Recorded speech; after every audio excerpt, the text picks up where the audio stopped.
I'd like to call this meeting of the New Hanover County Board of Education to order. Please stand for our invocation, remain standing for our Pledge of Allegiance and posting of colors and our national anthem.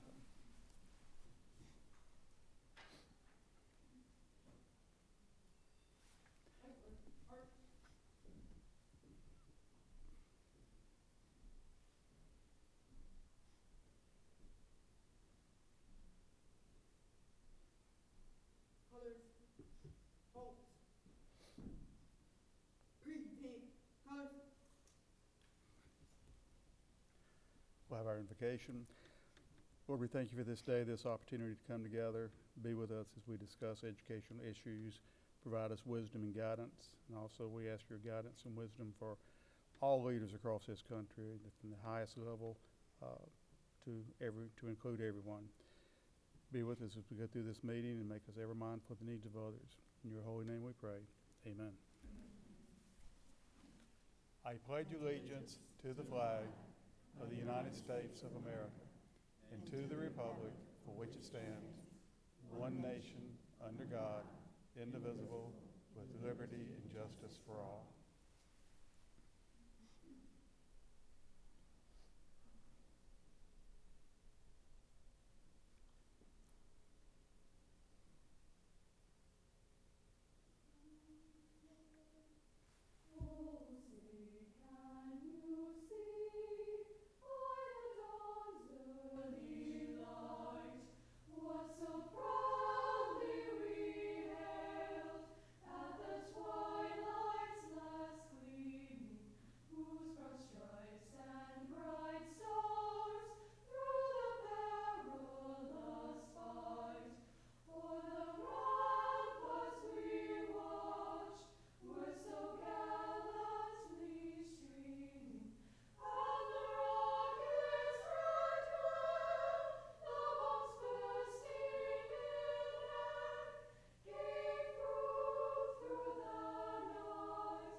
You may be seated.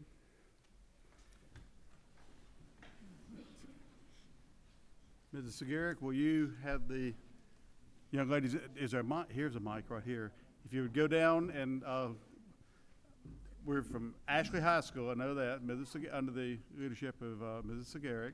We appreciate you being here tonight. If the would like to introduce themselves and what grade they're in. These are members of our Ashley Honors Women's Chorus. They're representing their other 50 classmates. I'm Savvy, and I'm a senior. I'm Sarah, and I'm in 10th grade. I'm Kristen, and I'm in 11th grade. I'm Katie, and I'm in 10th grade. I'm Brianna, I'm in 11th grade. I'm Ari, and I'm in 10th grade. I'm Emily, and I'm in 10th grade. I'm Shri, and I'm in 10th grade. I'm Alyssa, and I am in 10th grade. I'm Anna, I'm in 11th grade. And I'm Amber, and I'm a senior. Thank you. Thank you very much.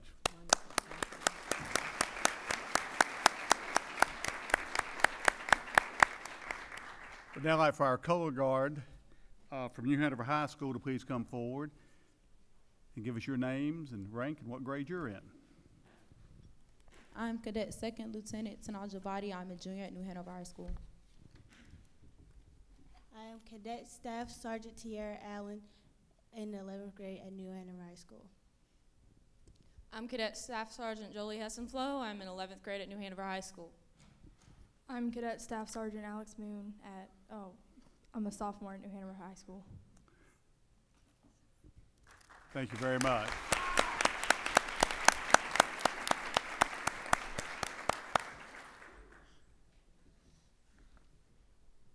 Appreciate both schools being here tonight. At this time, Ms. Adams, will you call the roll, please? Donald S. Hayes. Here. Jeanette S. Nichols. Here. Janice A. Kavanaugh. Here. Tammy J. Koval. Here. Lisa Eastet. Here. Derek G. Hickey. Here. Edward B. Higgins. Thank you. Item 2 on the agenda is the approval of the agenda. Any changes or deletions? Mr. Chairman, I would like to request the addition of a closed session for Okay. Because I thought we were going to have one. Is that what, when I? we do not have one scheduled. Okay. Have a motion and a second for closed session. All those in favor, please say aye. Aye. Opposed? Okay, we'll have that at the end of the meeting. Is that? Okay. Motion to approval of the agenda. Second. All those in favor, please say aye. Aye. Thank you. It is approved. Item 3, approval of the minutes. Item A, our regular meeting minutes from September the 2nd, 2014. Move for approval. All those in favor, please say aye. Aye. Opposed? Passes. Item B, our interim meeting minutes from September the 16th, 2014. Move for approval.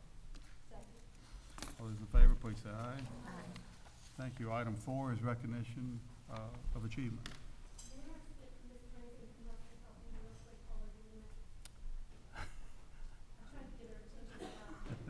We can do that. Good evening, everyone.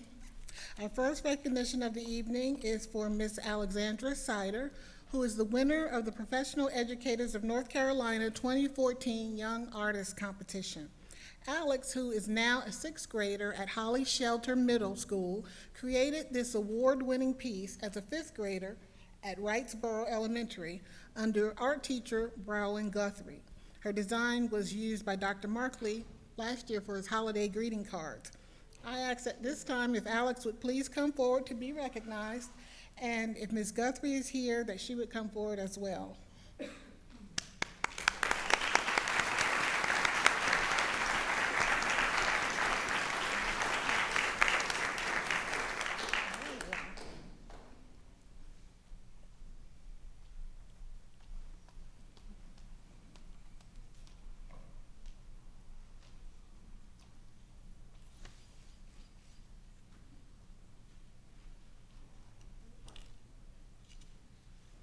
If Alex's family could please stand. Congratulations, family.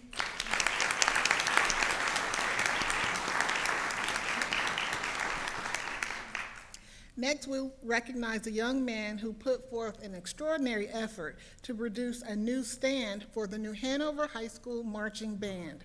Trevor Hardison built the stand as an Eagle Scout project. It required permission from our Director of Facility Planning, the creation of project plans, permits from the city, and much more. And Trevor took on all of this himself, and he completed his project. Here, we have pictures now. We have a picture of the old stand and the new stand donated by Trevor. Trevor, if you're here, would you please come forward so we can recognize you?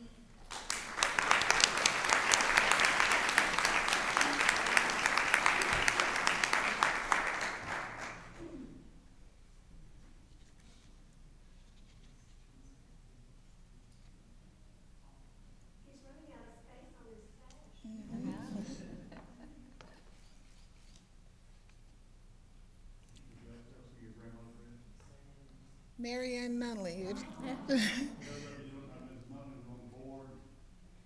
educator, lady principal, and I ran into her meeting the other day. It happened that you say she's on vacation, so she told me she was going to be here. So I'm going to say something about you, so we'll say something about you. Would Trevor's family that is here please stand?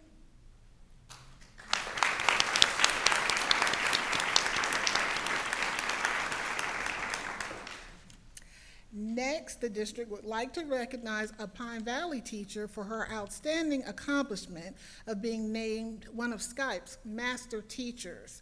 Mrs. Beverly Ladd is among a small group of teachers who are doing amazing things with Skype in their classrooms.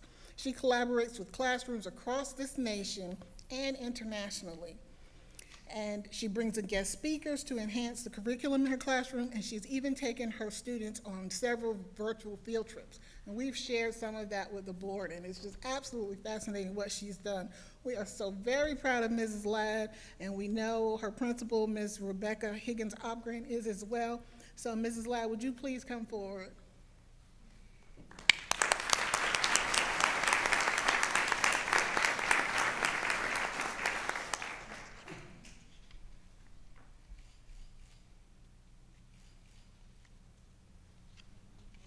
Congratulations on your teaching excellence.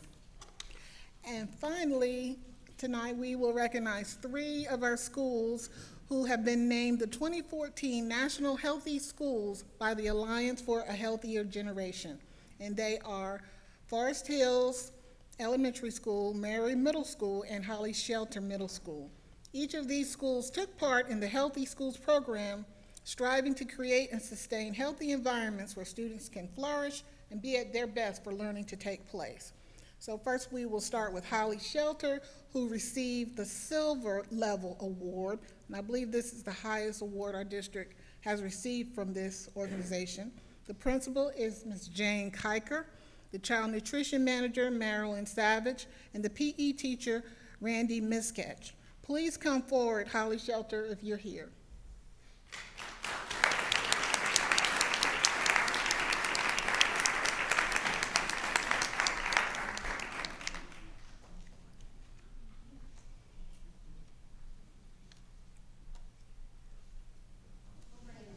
Bring the whole team.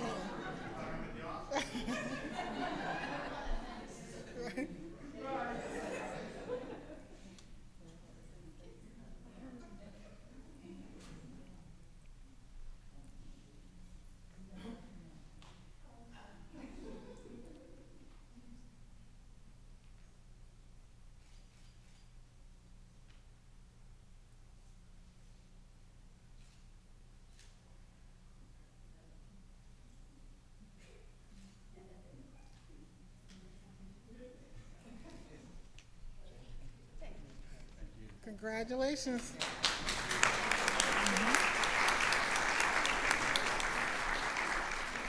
Next, we have Forest Hills Global Elementary that received the Bronze Level Award. The principal is Deborah Greenwood, and the Forest Hills Child Nutrition Manager, Stacy Weber. If you all are here, would you please come forward? Forest Hills. There they are.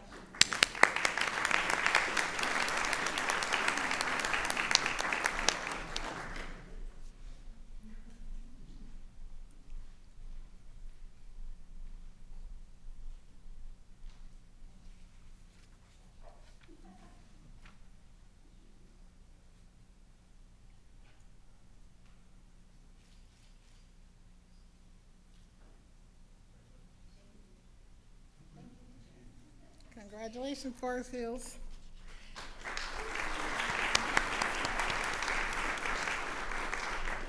And our last recognition is for Murray Middle School, who also received the Bronze Level Award. Principal is Mr. Patrick McCarty, Child Nutrition Manager, Janet Roberts. Murray, if you're here, please come forward so we may honor you. There they are.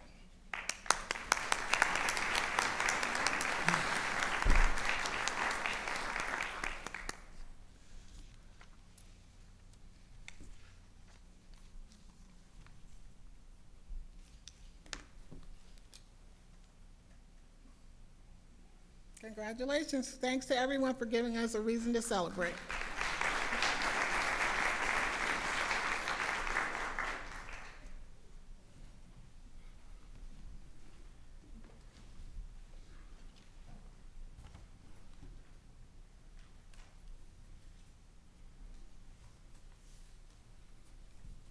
Next item on the agenda is item 5, our call to the audience. I would just remind speakers, because we have quite a few signed up, that we'd appreciate it if you'd stick to our 3-minute time frame. First speak. Pardon? Yes. First speaker, Judith Gebauer. Apologize if I, yeah, if you would please.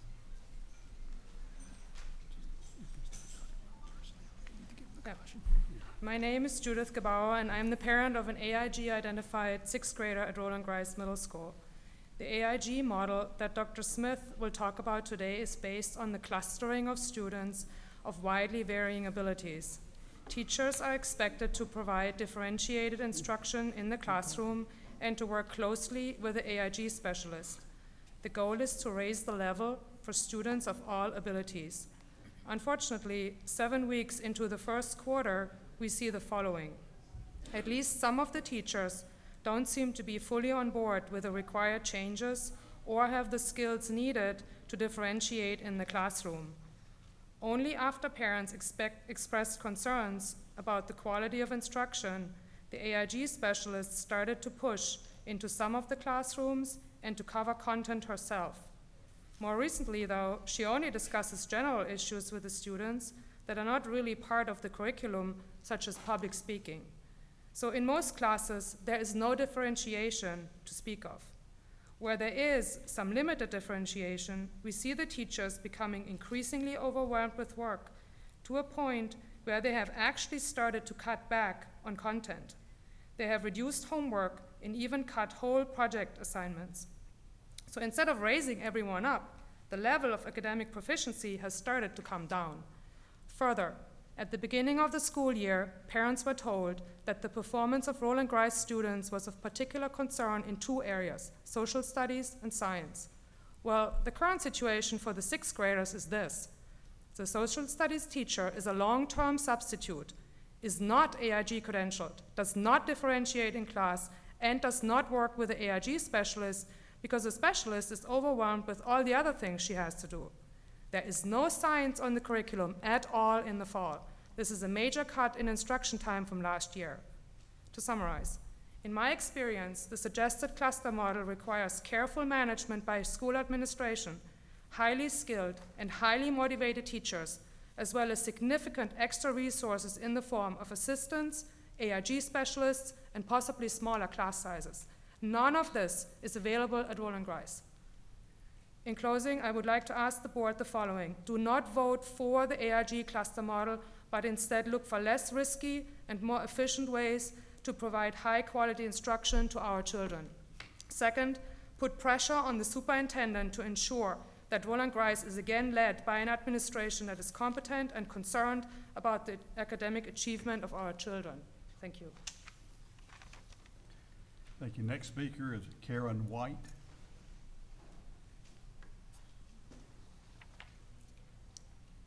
Thank you. I'm also a parent of a 6th grader, AIG identified at Roland Grice, and as well a 9th grader who was at Roland Grice last year. I'd like to preface my comments with the information that we moved to Wilmington from Los Angeles 1 year ago. Both of my daughters attended a public elementary school in California that grouped students homogeneously for language arts and math, and heterogeneously for the rest of the day. My older daughter, who attended Roland Grice for 8th grade last year, was in a program for highly gifted students in 6th and 7th grade, where she was in a classroom with students who were identified at 99th percentile or above, again grouped homogenously. The setup was very successful for both of my daughters. They were challenged not only by the material and by their teachers, but also by their peers, and developed high-level skills in critical thinking and problem solving, as well as delving deeply into the general curricula. At the AIG meeting at Roland Grice in September, parents of AIG-identified children received the same presentation that I believe you will see later on the agenda. While I remain unconvinced that this is a superior model for truly gifted students, I had been disappointed that there was a lack of differentiation in science and social studies in my daughter's 8th grade classes last year. So I agreed to do what they asked, which was trust in the process. However, over the last 7 weeks, my trust has been eroded by what is actually happening at the school. In 6th grade, as Judith mentioned, there is no science being taught at all so far. There is no differentiation in social studies. There is a small amount of differentiation in language arts, primarily in vocabulary studies, from what I can tell, and none in math, except for the chaotically random times that Ms. Rubin, the AIG coordinator, has been able to pull students from the classroom. This poorly planned, poorly executed process of change has put undue pressure on already overworked and underpaid teachers, and on an AIG coordinator who is trying to be 10 places at once. But worse, the current arrangement is putting a lid on what the sizable AIG population at Roland Grice can achieve. These kids are being forced to repeat concepts or wait while others struggle to master concepts that they understood on the first explanation, which eats away at their love of learning. They are denied the possibility of moving quickly through the standard material and then into projects that involve higher level learning and challenge and what many gifted kids, including my daughters, think of as fun. I hope that you will consider making changes to restore to Roland Grice a system that has worked in the past, or invest in sizable resources that would be needed to make such a change to the school in such a short time. Thank you. Thank you. Next speaker is Dana Pellizzari.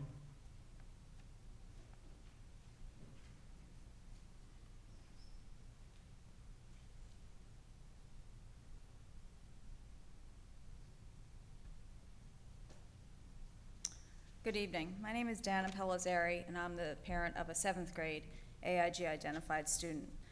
Many of the concerns that I will talk to you about have already been talked to by the first two parents, and I'm sure will be talked to you by the other parents who are speaking here tonight as well.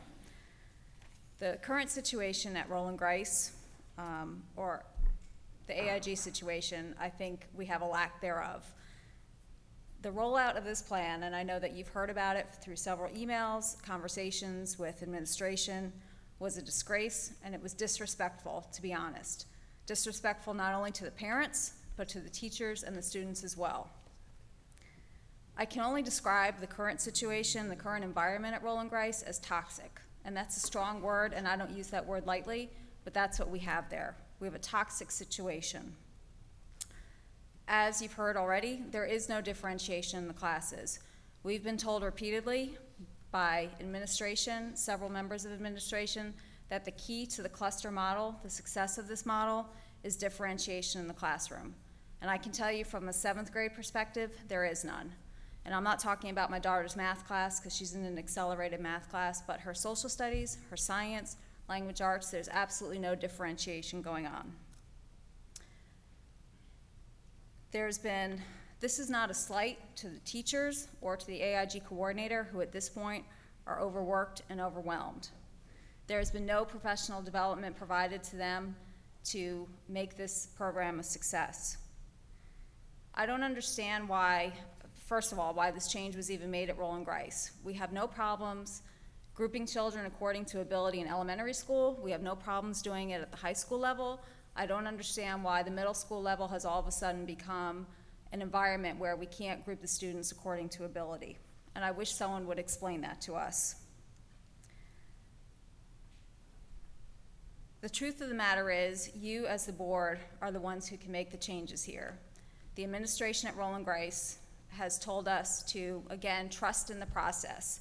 We're going to monitor the situation. And I can tell you, just like I told the woman last week when the parking situation wasn't working, we don't need to monitor it anymore. It's just not working. And I don't know if this is a situation where the structure here that we have defies logic, in my opinion. And again, I don't have a master's degree. I don't have a PhD in education. I only have a law degree. But what I can tell you is, in my mind, The structure that we have currently going on defies logic. The only reason I can think of that perhaps this change was made was maybe some sort of politically correct reason. We don't want to discriminate against children. I don't want to discriminate against children. But what's happening is that our children are not receiving the education that they deserve. Thank you. Thank you. Next speaker, Suzanne Trimstraw. Trimstraw, did I? I'll be corrected when she gets up there.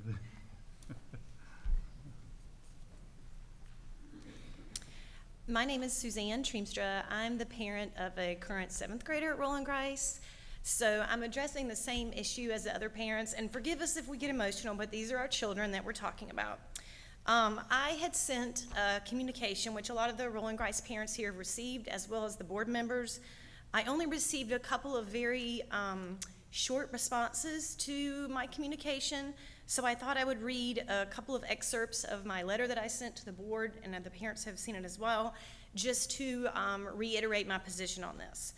I was really surprised, as were the other parents at open house, that no one at administration had ever bothered to ask the parents, the students, or perhaps even the teachers about the changes that were implemented.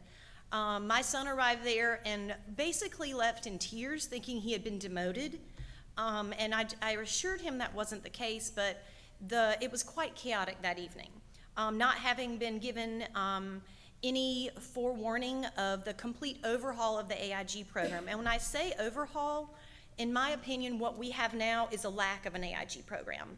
Our students are only grouped in 7th grade for math only, and it is the first time it's been that way. We have one AIG coordinator for what I have been told is for 240 plus students in 3 different grades, and she is supposed to be pulling them out for differentiation. Any differentiation pull-out that's being done now for 7th graders is just in preparation for Duke Tip and what classes to take in high school. It is not for any curriculum at all. My understanding, I've asked prior to the AIG meeting, I emailed my question, it was never answered, but my understanding is that we now have kids like mine who scored a 5 on their EOG grouped with kids who scored a 3. And those students are below grade level. And what I would like to know is how this possibly could benefit my child in an overcrowded classroom. So I asked him, and I put this in my letter, and I will read basically his quote. At the time, there were 41 kids in his language arts class. And I asked him how he felt about it. They had just been assigned a project. I'll try to keep this brief. I know we are limited. And he said, basically, I feel badly for the teacher because they are supposed to start separating the kids, which one teacher told me at curriculum night was degrading to the children. And he felt it was unfair to the kids to have been graded the same or differently depending on their lack of preparation for presenting in front of a group. So I've been reading a little bit about, if anybody is interested, this book is excellent, called The Dumbing Down of America. I feel we're trying to put all of our kids into this box, but in our situation at Roland Grice, I don't feel my child can thrive. One of the quotes in this that I liked was, the best thing you can do for the psyche of a gifted child is to place him or her in the company of other gifted children. Oftentimes, an intellectual child may value independence among most anything else, but logging in some me time may be important to them is just as likely that they feel alienated from current peers that are of a different educational level. Gifted kids are like plants that grow more effectively when placed together. I'm not against clustering children. What I am against is clustering some of such a varying ability. Thank you. Thank you. Next, Johnny Griffin.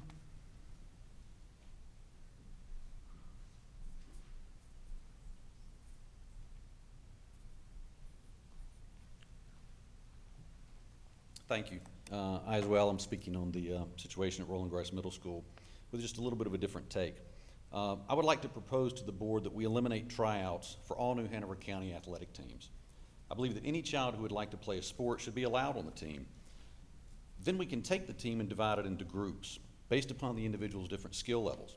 We will call this team model cluster grouping. The coaches will then be tasked with meeting each individual player's needs. We will call this method of coaching differentiation.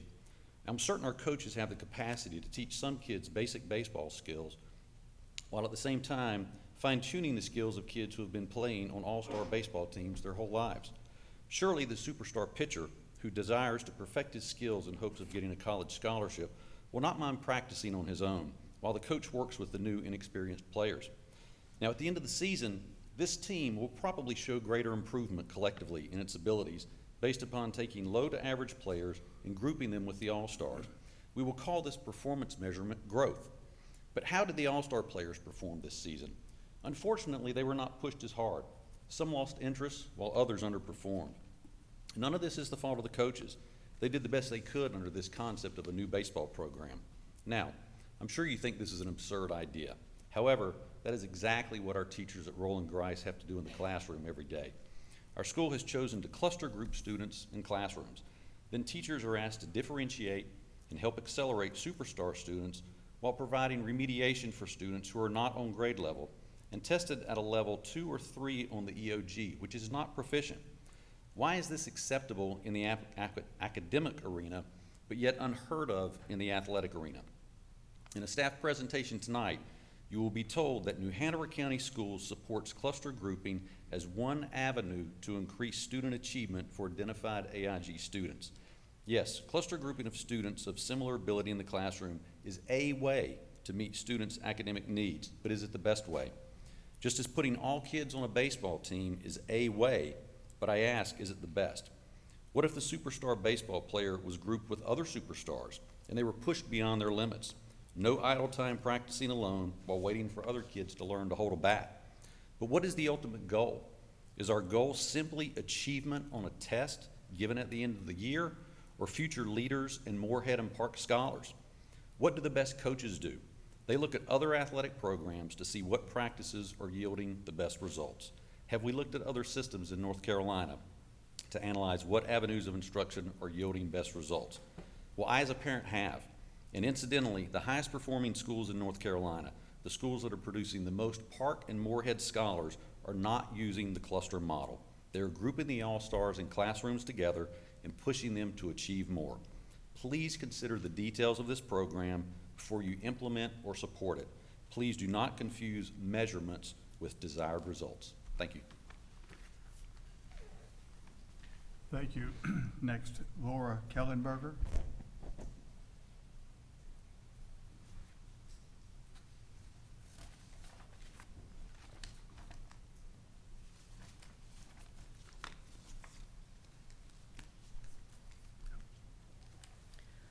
Good evening, Mr. Chairman, members of the board, Dr. Markley, and county school staff. Thank you for allowing me to speak to you this evening, even though I know it's not really an agenda item. Thank you. I have a concern on the school bond that is coming before the voters this November.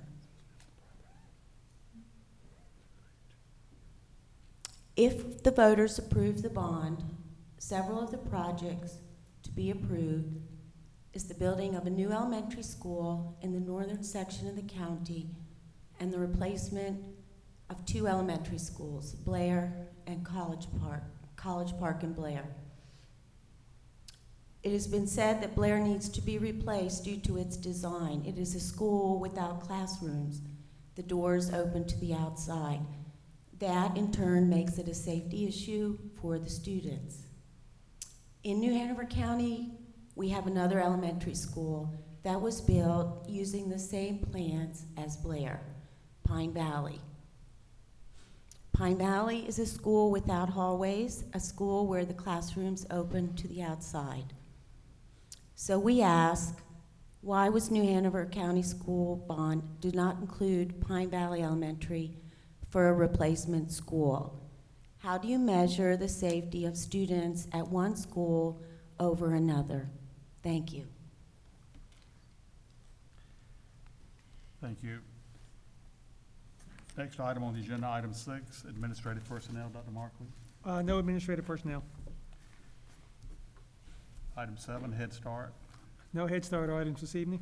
I would, if I may, I would report, since I'm the liaison, that we do have a meeting October the 23rd. It's a training session similar to the one we had, but I don't know whether it's open to the public or not. I haven't been told, but it will be at 6 o'clock in the Spencer Building. That's the 23rd. 23rd. It's basically the same presentation that we had a couple of 3 months ago. Okay, next item, item 8, under information, policies on for first reading. This is for information. Mrs. Nichols. We have policies from 2 departments. The first department is operations. The first policy, 4100, is safety. And Mr. Hance, if you would like to present this, please. Yes, Madam Vice Chair. The safety policy is originally from, I think it was last updated in 2011. We just made some minor changes to it. Otherwise, it remained pretty much the same. We put the current legal reference in there and made a few grammatical changes, wills to shalls, things of that nature. Otherwise, it remains the same, so there's not much change in that particular policy. And we updated the legal reference. Yes, we updated the legal reference. Okay. Do you have any questions to that one, Mr. Hayes? No, any board members have any questions? I do have one question. And I don't know, it's probably a cost issue. If you, for safety purposes, when anybody goes into one of our schools, you know, we've got the visitor tags with their photograph on them. With the exception of a couple of schools, that photograph could be anybody.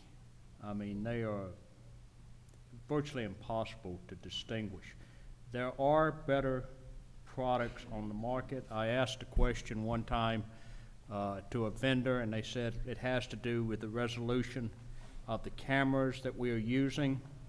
And so I would just simply, as we look at this policy, we also keep in mind that we probably need to be doing a better job of utilizing good technology to address the issue of being able to identify visitors if we're going to take a picture of them and put it on their name badge or on the visitor's badge. So you know, it doesn't really directly impact this, but I did want to express my concerns about that.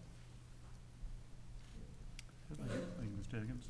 The next policy for consideration is 4110, the disaster plan. Mr. Hance? Yes, Madam Vice Chair. This particular policy was completely rewritten.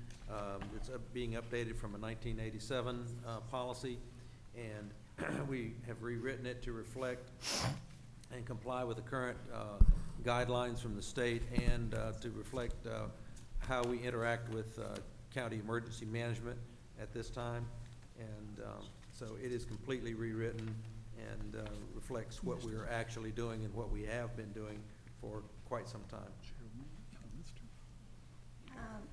I didn't ask this question at the policy committee meeting, but if you look at the last 3 paragraphs where we say New Hanover County Schools, and then the next one, New Hanover County Schools, and then we say New Hanover County Board of Education, do you mean that the Board of Education shall maintain a staff or the school system? No, the school. There will be an administrative, there will be a staff representative in the Emergency Operations Center. So not the Board of Education? No, usually but the that's schools. usually that's Mr. Spencer, myself, or someone else. It's not the Board of Education. Okay, so we need to say New Hanover County Schools? Yes, we can change that to Okay. New Hanover County Schools. If I may, in the past, when we've had some of these events, the chairman has been present as part, not necessarily in decision-making, but has been present in this facility. And I'm just wondering if that's not the intent. That's usually for that is for the decision-making portion of the, if you're having a disaster, and when the county commissioners and usually the chairman, they'll get together, they'll make some decisions at that point in time. But this particular reference is referring to station there. While the emergency shelters are open, we will have a representative from the school system in the Emergency Operations Center. Emergency Operations Center usually runs on 12-hour shifts, and we'll run hours within that period of time. So this would be a staff member and not a member of the Board of Education, because you would be pulling duty in the EOC maybe for multiple days at a time. Well, in that case, then I might suggest, well, it does say Chairman New Hanover, no, wait a minute. If you go back then to paragraph 2, it says the Chairman, New Hanover County Board of Commissioners, coordination with Emergency Management, Superintendent of Schools, Department of Social Services Director, or their designee shall make decisions when and where to open shelters.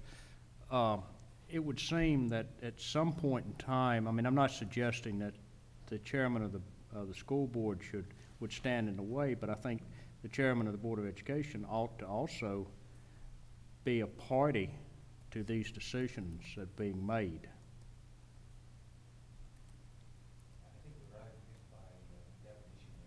Because the Board of Education controls the actual school facilities. So of course the Board of Commissioners and Emergency Management Director would request from the Board of Education to use our facilities. And of course we would say yes, but we should put that in there somewhere. Well, I know in the past, not being there physically, but yet by telephone, you know, I've been included on several occasions where if the shelter was going to be opened and, you know, being brought up to date as to what was going on, the type of, you know, the emergency. And Well, then I think this policy should reflect that, though. Yeah, because I mean, it's included, maybe we just insert that in there. It's- But it does happen. So, I mean, maybe Chairman, New Hanover County Board of Education and the Board of. Well, it's superintendent of schools. So, I mean, maybe Chairman, Board of Education and Superintendent of Schools, just insert Chairman, Board of Education after Emergency Management Director and directly before Superintendent of Schools. We can insert that in there, Chairman of the Board, because typically that is what happens when they call a meeting prior to an expected event like a hurricane. The Chairman of the Board will be invited. If you're in town, you'll be invited to go, as well as the Superintendent, County Commissioners, and everyone is usually there at that point when the decisions are made and when state of emergencies are declared.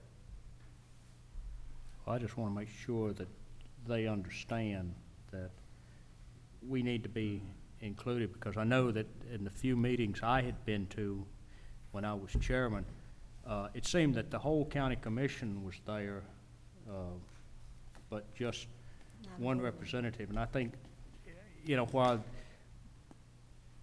Mr. Hance is suggesting that, yeah, they would be inclined to notify us, I still would like to have it in policy, whether they adopt it or not, but in our policy, that our chairman or their designee would be part of the process. Okay. And Mr. Hance will make those. We will add the Chairman of the Board right prior to the Superintendent of Schools. And that means you don't have to spend the night there, Mr. Hayes. No, because I'll probably be on my way out of town. No, we haven't had a storm anywhere. I know. But, you're safer hunkered down here. You're right.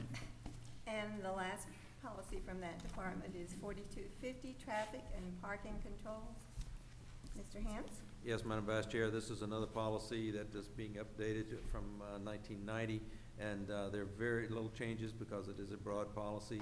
So we just changed, put New Hanover County in there in a couple of different places in Board of Education. Otherwise, the policy remained the same. And the legal reference. And the legal reference was And changed, yes, updated. ma'am. Okay. Well, this is sort of an interesting happenstance. It says up there, the assignment of parking areas will be the responsibility of the administration. At what level of the administration are those decisions made? I'll tell you where I'm going with this if you'd like. At a school site, it's by the principal. That would be the level of administration. Okay, I would just tell you, and I wasn't going to bring this up, but since it's a policy, kind of interesting. As you're aware, my daughter goes to Eaton Elementary, and next time you go over to Eaton Elementary, there has been a enormous proliferation of signs designating parking for just about any and all people you can imagine. The first, I don't want to use too much hyperbole, but there's probably 20 reserved spaces at the front of the school. We might want to look at that, because we can kind of take that too far. We need to make the schools accessible to all the parents. We will look at it. All right, the next set of policies comes from the Human Resource Department. The first one is, and these were because of the governor signing for Senate Bill 402, the changes that became necessary. The first one, 6110, employment status, and Dr. Hahn, would you like to present this with the help of Mr. Bullard, or is Mr. Bullard going to present? Yes, I'm going to defer to Mr. Okay. Bullard. Thank you. 6110 is a policy that just clarifies the distinction between licensed personnel and at-will personnel, and it updates the language by deleting any reference to probationary teachers and making sure that there's no confusion about the fact that that teachers will not be on tenure track or getting tenure anymore because of the 2013 legislation. And it also clarifies that other than a certain group of employees, such as teachers and school administrators and higher level administrators, all other employees are at-will employees and do not work under contracts. And it also deleted some old language about the distinction between full-time, interim, and time-certain employees, which really was made irrelevant with the new changes to the teacher tenure law. This is on for first reading. Yes.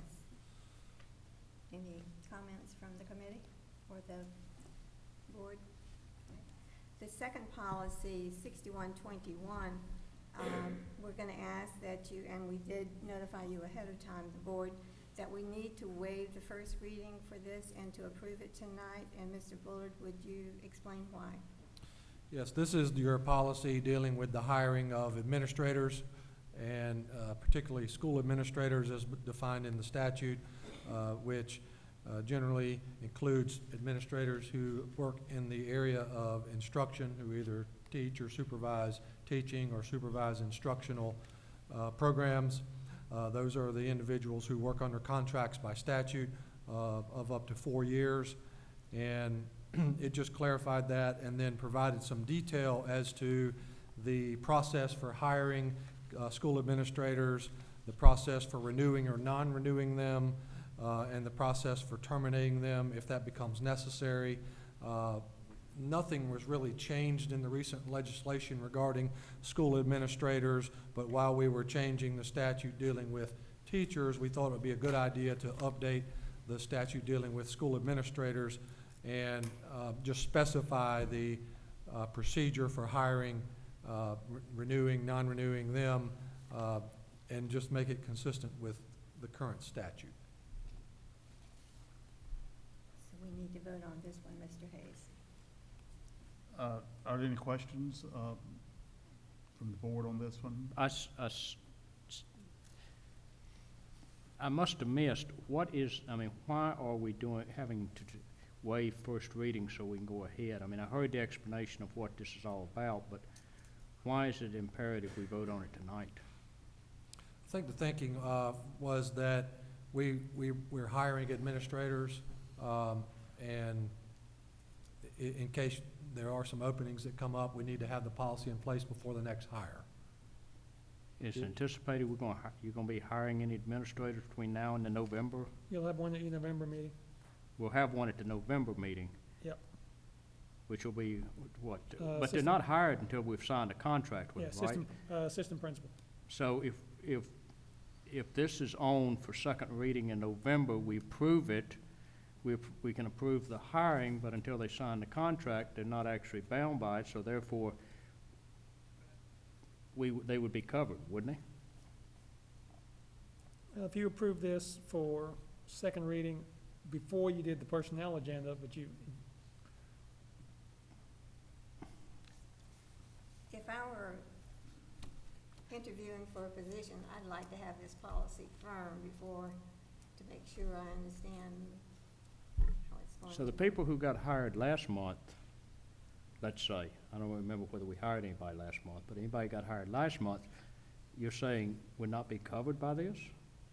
No, they would still be covered because everything in here is set forth in the statute. This just puts in policy what's already in the statute. So, whatever.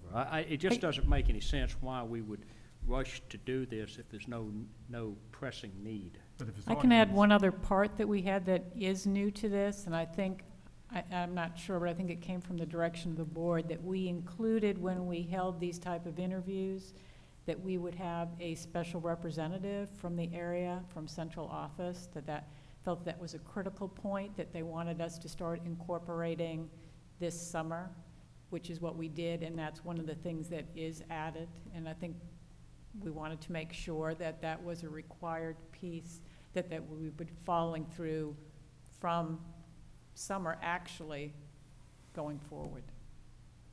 That's in that first piece at the top. I still don't understand it. I mean, you know, this is October. No, what difference does it make? We do it in October, I guess if we do it in October or November, but, you know, I hate to set kind of a precedent for no reason at all. It's just me. But if it's already in statute and it's just putting in, policy, what's there, yeah, I don't see a problem not with a it. I agree with you, situation Mr. Higgins, about, We don't want to set a precedent, however, this is not going to be, I don't think it's going to be an uprising from anyone. Well, it's not so much an uprising, but I just, you know, when you start changing the rules, and, you know, if you could give me I understand, we have waived first reading when it was, for example, we had a new disciplinary policy, and we wanted to make sure it could go into, okay, that I understand. Whether we pass it tonight, or we spend, you know, some more time looking at it for one more month, you know, I don't understand. I have a little bit of problem changing the rules when there doesn't seem to be a need to. It's just, maybe it's just me. I appreciate your input. Mr. Hayes, gonna vote? What? I was thinking about what Mr. Higgins said, and we did vote to waive the first reading, is that correct? No, we haven't. We have not? No. Okay. All right, so this time is there a motion to waive the first, we had a motion. No, it's not. We did not. Second. You made a motion up here? Ms. Tammy seconded. Okay, all those in favor, please. Any questions or any other comments about waiving No, first this is reading? on waiving first reading? Just waiving first reading. All those in favor, please say aye. Aye. Opposed? No. We were waiving first reading. We have a motion to accept and a second. Any comments or questions? All those in favor, please say aye. Aye. Opposed? Okay. The next policy is 6210, assignment and transfer of staff. And this is for information only. Mr. Bullard? Yes, Madam Vice Chair, there are some slight changes to this policy having to do with the elimination of the category of probationary status. And there was, you can also see that there was a sentence dealing with time certain contracts that was also eliminated. That was because we really don't have people under time certain anymore. Time certain was a term used to distinguish teachers who were not probationary teachers, but are here for a temporary period of time. And since we don't have probationary teachers anymore, then it was not necessary to carry forward that language. This is for first reading. Yes. Do you have any input from the board? Okay. And 6236, employment of teachers without career status. It was formerly called probationary teachers. And we are asking, our Human Resource Department is asking to waive first reading. So Mr. Bullard, if you will present this one as well, please. Sure, this one was made necessary directly because of the elimination of probationary status by the legislature. It actually replaces the other policy which is attached in your packet behind it. It was completely rewritten, and it tracks the language of the statute, which provides that beginning with the current school year, all teachers who did not already have career status are hired on one-year contracts, and that will be the case until the year 2018, in which case, under current law, the teachers who do not have career status may be hired under contracts of 1, 2, or 4 years. So unless the legislature changes the law again, that will be the law between now and 2018 and beyond. And it also just tracks the language in the statute regarding the procedure for renewal and non-renewal of those non-tenured teachers, and the procedure for terminating non-tenured teachers if that becomes necessary. Yes. Have a motion second to waive the first reading. All those in favor, please say aye. Aye. Aye. Opposed? No. Okay. We need to vote on. Is there a motion to approve? Motion to approve. Comments, questions? All those in favor, please say aye. Aye. Opposed? And the final policy, 8355, evaluation of licensed personnel. Mr. Bullard. Yes, ma'am. This is policy 6355, and as you can see, there were some very minor changes in there. Again, just to delete reference to career status and to change the name of policy 6236, which is the one you just approved, again, because of the 2013 legislation dealing with tenure and career status. Do we have any comments from the board on this policy? Okay.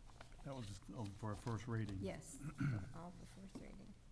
2 of them for approval. Thank you very much. That it?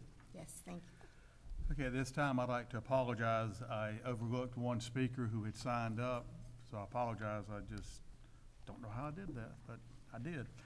So at this time, I would like to call Cheryl Marks. And we'll give you an extra few seconds, because of my mistake. I'm also talking about the Roland Grice AIG model. And I kind of went to my own consulting days, and I spent a lot of time doing research. All of you received an email from me about a 3-page research paper, which I hope you took time to read. It was just a 5-minute read, but a lot of work went into that. And so in my 3 minutes, I can only summarize so much of that research that I did, but here's the bottom line. When the cluster program got put into place, it was great because at that time, gifted kids were kind of spread out through the classes. There was no pulling them together. So the cluster model came along and pulled groups of maybe 5, 7 to 10 kids in each classroom. And that was a huge improvement because every study that I have read has concluded that gifted kids, no qualms, every time, gifted kids perform better when they can be together in a classroom. So there's really no debate from any of the experts about that. Gifted kids work better when they're together. So the cluster model was a huge improvement.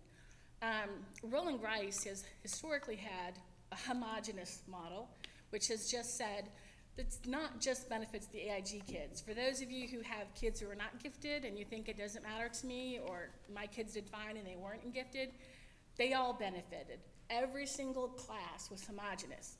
Gifted kids were together, the level 2s, the level 3s were together, so that they had a teacher who knew their needs. They had to go at a slower pace. They needed to be able to ask more questions. So every single kid had a teacher who knew where they were at and was able to be in a classroom of peers, have their needs met. That was the Roland Grice model. And I'm going to refer to that. The Duke TIP research calls it the full-time group model.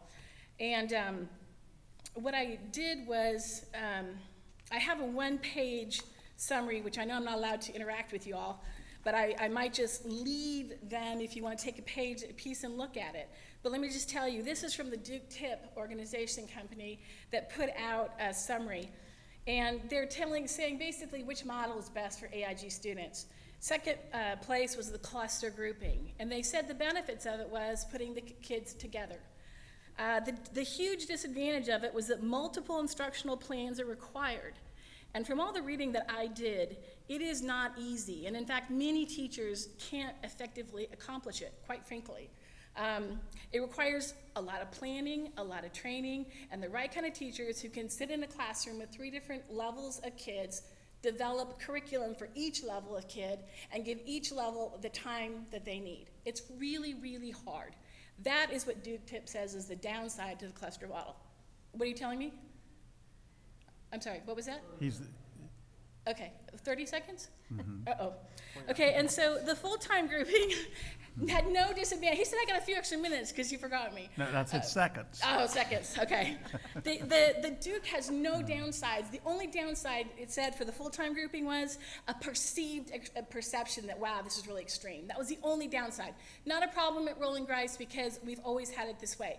And so what I want to say other quickly, too, I'm going to go right to it, is that the reason we did this is because we've been told there's been a lack of growth in AIG students at Roland Grice, and I saw some graphs that there was a lack of growth. And I just want to tell you, had Dr. Pinto taken time to talk to the staff, she might have learned there are other reasons for the lack of growth. I'm going to quickly tell you because I can get into detail. Our AIG population is bigger, 30%, I don't think that makes sense, unless there's something in the water, that many kids are really gifted. Over the last few years, they stopped retesting at 6th grade. They did no more differentiation between English and math. They spread the AIGA out to a second team that was not as experienced, and the teachers deemed unfit for AIG teaching were not removed. Those are the issues why Roland Grice is not growing, and the model is the best part of our program. I'm sorry for going over. Thank you. Thank you. Before we do the item B, I've been asked to take a break, so we'll take a short 5-minute break.